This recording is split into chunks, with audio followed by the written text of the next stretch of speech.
Cenderung meningkat malah sekarang. Jadi di tahun 2021 kemarin itu sekitar 15.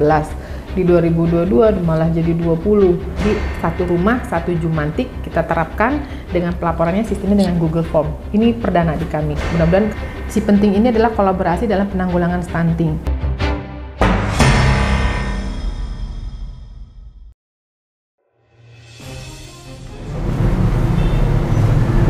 Assalamualaikum warahmatullahi wabarakatuh, sahabat triberita.com.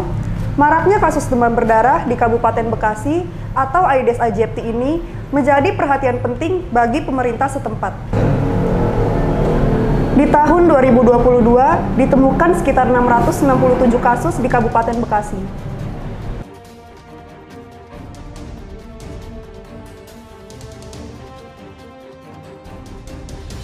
Tahun 2023 ini program inovasi kami ya yang sedang di launching ini, kemarin waktu di Jababeka Golf kami sudah meluncing 11 inovasi baru ya.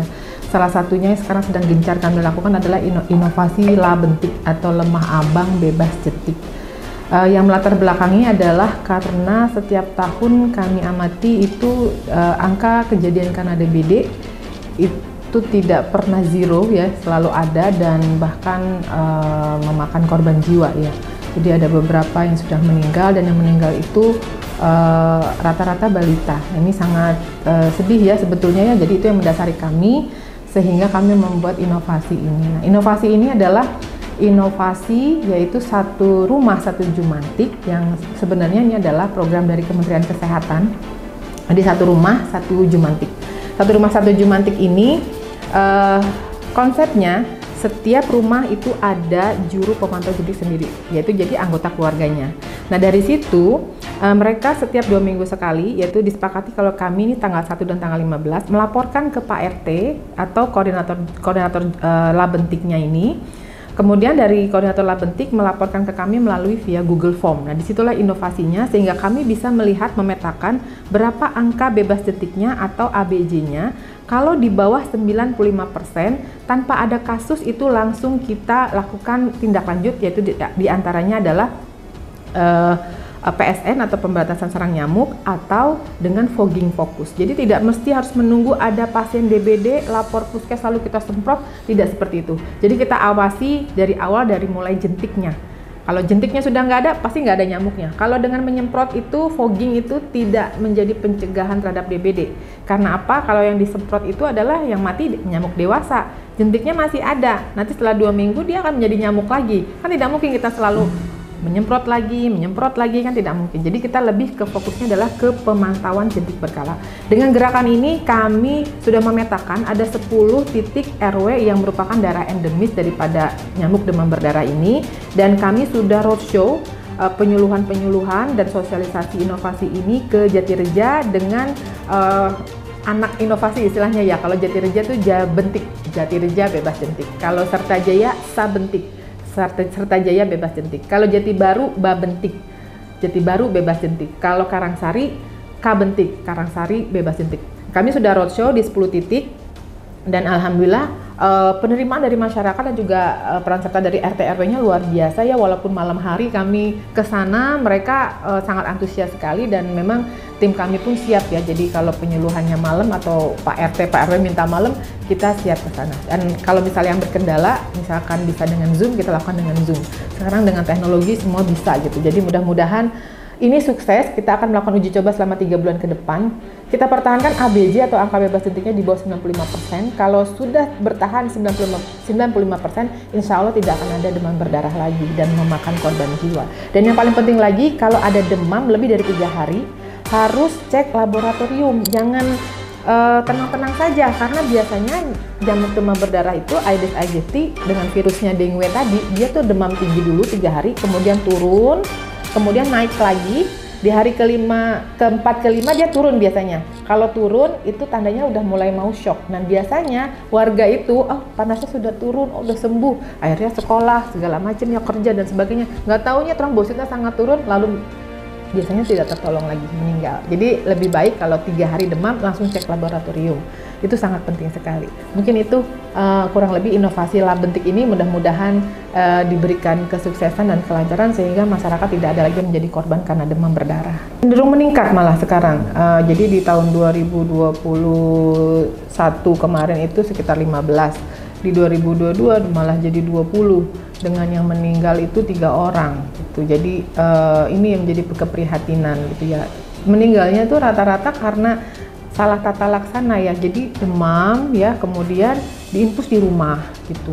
Itu berbahaya sekali. Jadi sebaiknya kalau demam 3 hari itu langsung cek laboratorium, trombositnya berapa, langsung rujuk ke rumah sakit. Di rumah sakit akan dilakukan tata laksana dengan baik. Kan BPJS sudah ada ya, semua pada punya KIS ya. Sekarang ada gebrakan baru dari pemerintah Kabupaten Bekasi, siapapun itu kalau bisa punya KIS gitu ya. Yang menunggak bisa dialihkan ke KIS tanpa SKTM kalau yang kelas 3, kalau yang kelas 1, kelas 2 dengan SKTM, kalau menunggak ya lama bisa dialihkan menjadi KIS gitu ya, menjadi yang didanai oleh pemerintah kabupaten. Jadi bisa semuanya terakomodir untuk kesehatannya.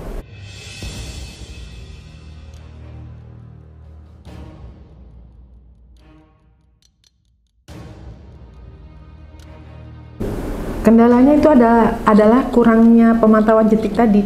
Jadi masyarakat mungkin belum begitu paham di daerah-daerah mana yang merupakan tempat perindukan nyamuk.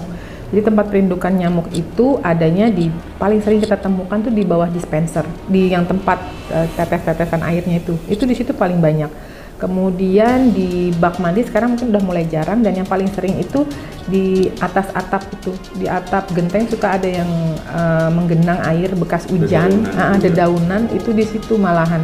Jadi 3M-nya menutup, mengubur, menguras, sama memanjat harusnya. Jadi tambah juga harusnya dengan tanaman yang anti nyamuk ya, seperti geranium, tai kotok dan sebagainya itu ya, yang bau itu, dan lavender itu juga mereka sangat takut nyamuk itu. Jadi lebih ke arah sana. Dan nyamuk DBD ini hanya berterbang itu di pagi dan sore hari, tidak ada di malam dan siang hari. Jadi kadang-kadang ada yang menyemprot tuh jam 12 ya, atau ya jadi salah sasaran gitu. Jadi kita kan kalau mau melawan sesuatu itu kan tahu ya karakternya itu. Dan mereka hanya bisa terbang radius 100 meter. Jadi ada yang kita semprot 1 RW gitu, itu percuma karena belum tentu juga. Jadi kita tahu dulu di mana posisi nyamuknya, di situ radius 100 lah kita semprot. Iya, nanti kalau ketemu lagi 100 di situ lagi. Jadi caranya begitu, tidak langsung bombastis semua, semprot semua ke got segala macam disemprot, tapi nyamuknya ngumpet dalam rumah, dispenser. Jadi nggak efektif. Jadi paling efektif adalah pemantauan jentik. Sebelum dia jadi nyamuk, udah mati dia, gitu. Itu yang paling efektif. Jadi selama ini kendalanya adalah salah strategi. Sekarang strategi ini mau diterapkan dengan inovasi ini, pemantauan. Jadi nanti kami di grup pun akan share, kan mereka kan ngirim lewat Google Form. Kami akan feedbackkan, Bapak ini di RW 08 sudah, terima kasih sudah memberikan laporan ABJ-nya, Bapak ABJ-nya ada 92% misalkan. Kalau 92% berarti ini harus kita lakukan PSN dan juga fogging, nah gitu. Jadi nggak usah nunggu, Pak ada kasus DBD gitu. Jadi kita sambut gitu, iya. Jemput bola lah bahasa. Jemput bola, iya. Bola, ya. Tanpa harus nunggu laporan dari ada penyakit mana di rumah sakit ada dirawat itu. Enggak harus begitu. Mulai dari bulan. Nih, mulai bulan ini, Februari. Iya, Februari kita udah mulai sosialisasi masif. Nanti akan mulai mereka mengirimkan itu tanggal 1 Maret. 1 Maret mereka akan mulai ngirim Google Form pemantauan mereka. Sekarang mereka lagi sosialisasi dulu. Tapi kalau RW 08 Sertajaya itu karena mereka udah juara 1 gagah bencana tingkat provinsi ya.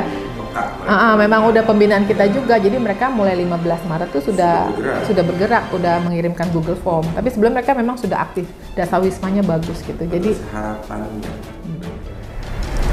Baik sahabat Tribrita.com, tadi saya sudah berbincang-bincang dengan Kepala Puskesmas Cikarang Timur, dan ternyata DBD di Kabupaten Bekasi ini sangat tinggi. Pemerintah Kabupaten Bekasi tengah berupaya untuk mengurangi angka kematian pada kasus DBD ini dengan merencanakan beberapa program ke depan. Untuk itu, masyarakat dihimbau untuk selalu menjaga kesehatan dan menjaga kebersihan di sekitar lingkungan rumahnya. Saya Sania dari Kabupaten Bekasi, Tribrita, sampai jumpa.